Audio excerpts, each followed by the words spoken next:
12월 20일 서부독일 단전지대로 가는 많이 본 그림이에요. 53명의 결단 무슨 요원들 같죠? 있었습니다.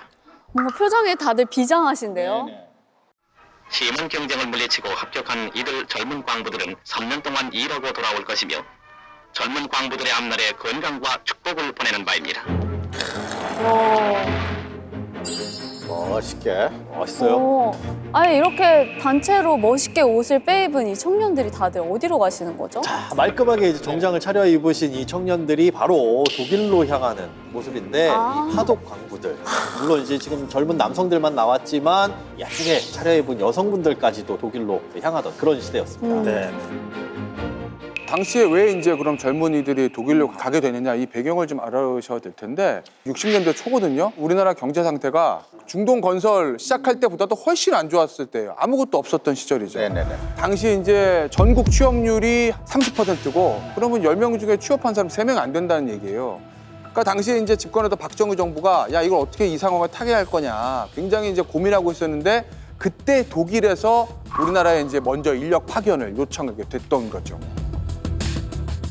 그러면 굳이 왜 독일은 한국의 인력을 받으려고 했느냐가 이제 중요할 텐데 한국의 경제 성장을 한강 이적이라 그러잖아요. 원래 원조는 라인강이죠.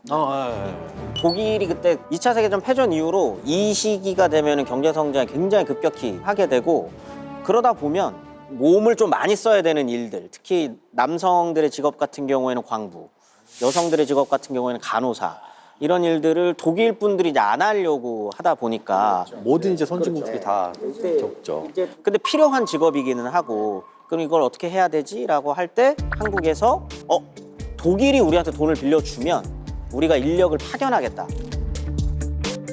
사실 독일에 아무나 갈 수 있었던 건 그랬을 것 아니었습니다. 같아요. 광부를 500명 모집한다는 기사가 이제 대문짝만하게 이제 실리게 되는데요. 무려요 4만 6천여 명이 지원하게 됩니다. 500명. 100대 1에 달하는 경쟁률이 될 정도로 엄청난 인기였다고 합니다. 아니 한국에서 일하는 것도 아니고 멀리 타지에 나가서 고된 일을 하는 건데 이런 게 왜 이렇게 인기가 많았던 거예요? 중동 근로자들과 마찬가지로요. 파독도 바로 가난을 극복하기 위해서였습니다.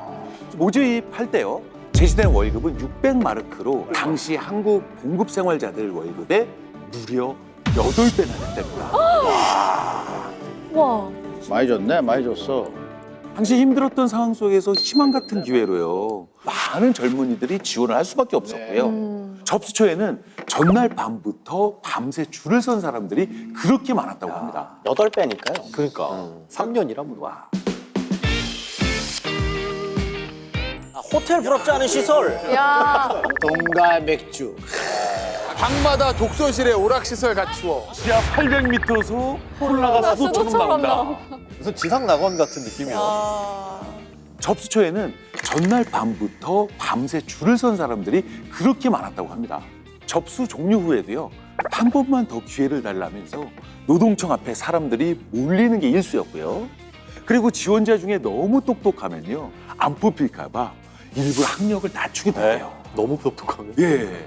그리고 태권도 전국대회 은메달리스트도 지원하고요. 이야. 경찰 출신, 무려 서울대 법대생까지 장관, 보좌관 등 다양한 사람들이 전국에서 모여들었다고 합니다. 경쟁률이 높으면 당연히 이제 지원 조건도 만만치 않았겠죠. 네. 당시에 이제 뭐 대기업 입사 수준을 넘는 까다로운 관문들을 통과해야 된다 이런 얘기도 있었는데 당시 실제 모집 공고부터 좀 보시겠습니다. 네네. 자, 응모자 자격을 보시면 연령은 38년에서 52년 사이 출생자니까 20살에서 35살까지인 거고 신장은 160cm 이상, 체중 57kg 이상. 당시 먹고 살기 힘들었을 때 160에 57kg 이상 유지를 하는 게 그러니까 당시 기준. 이게 이제 1차 서류 접수 통과되더라도 2차 시험도 봐야 된다는 거예요. 그게 뭐냐면 체력 테스트. 체력 테스트. 일을 해야 되니까. 그죠? 이게 이제 기본적으로 60kg짜리 쌀가마니를 머리 위로 들어올려 10초 버티기. 그리고 두 번째가 하체 근력 테스트. 앉았다 일어나기 30회. 지구력 테스트. 요거는 계단 오르기인데 5층에서 6층 높이 계단을 연속해서 올라가는 왕복 테스트라고 해요. 여기서 이제 헉헉대면 탈락되는 거고 힘든데. 이거 힘든데. 광고로 가야 되는 거기 때문에. 마지막으로 이것도 있어요. 네. 애국가 외워서 쓰기. 사절까지. 아, 외워서 쓰기. 여기서 뭐 아무도 못 가겠네요. 일단 스쿼트에서 저는 체격 조건은 되는데 체력은 안 돼. 체력적 되는데 체력이 이게 쉽지 않아요.